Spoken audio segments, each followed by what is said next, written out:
کۆڕبەندی وەبەرهێنان لە عێراق و هەرێمی کوردستان بە وتەی ژمارەیەک لە دەرپرساوانی باڵای هەرێمی کوردستان و عێراق و بازرگانان و پیاوانی کاردەستی پێکرد کە تێیدا جێگری سەرۆکوەزیرانی عێراق بۆ کاروباری ئابووری ڕایگەیان هەرچەندە هەوڵی زۆر لە ئارادایە بۆ پێشخستنی کەرتی ئابووری لە عێراق بەڵام کێشە ئەمنیەکان ڕێگر بووە کە لە ئیساشدا کێشە سیاسیەکانی هاتووەتە پاڵ.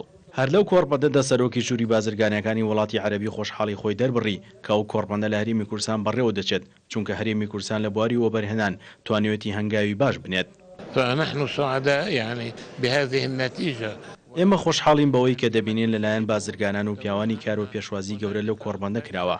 ئەمەش بەوە دەگەڕێتەوە کە هەرێمی کوردستان بەو قانونانەی پەسەندی کردووە هانی وەبەرهێنەرانی داوە کە ڕوو لە هەرێمی کوردستان بکەن و کاری وەبەرهێنان بکەن کە بەڕای من ئەم کۆڕبەندە دەرئەنجامێکی باشی دەبێت بۆ هەرێمی کوردستان.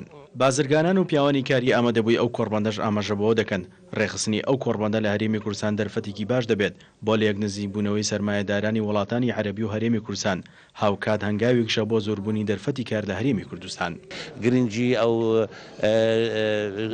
کۆڕبەندەش لەوەیە بەڕاستی دەرفەتێکی زۆر گەورەیە بۆ خەڵکی بیانی کە بزانن ئەو ئیش و کارانەوە چ کرایە چەند ساڵە لە هەرێمی کوردستان بەڕاستی شتێکی زۆر کرایە خەڵکی بیانی لێی ئاگای لێ نییەوە پێشمان خۆشە کە بزانن ئەو دەرفەتانە ئەو شکان لە کوردستانە بۆ دەبتان سود وەرگرن. أنا أعتقد إنه إقليم كردستان إقليم حيوي وهام. من پێم وایە هەرێمی کوردستان شوێنێکی گرنگە بۆ ناوچەکە بۆیە هیچ گومانمان لەوە نییە کە دەبێتە هۆکارێکی گرنگ بۆ بژانەوەی ناوچەکە بە شێوەیەکی گشتی.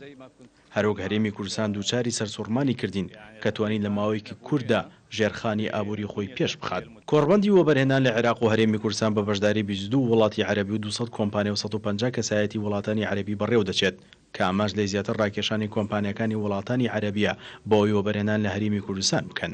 زیاتر لە 40 ساڵ دەبێت ژوورە بازرگانەکانی وڵاتی عەرەبی لە عێراقدا هیچ چالاکیەکی ئەنجام نەداوە.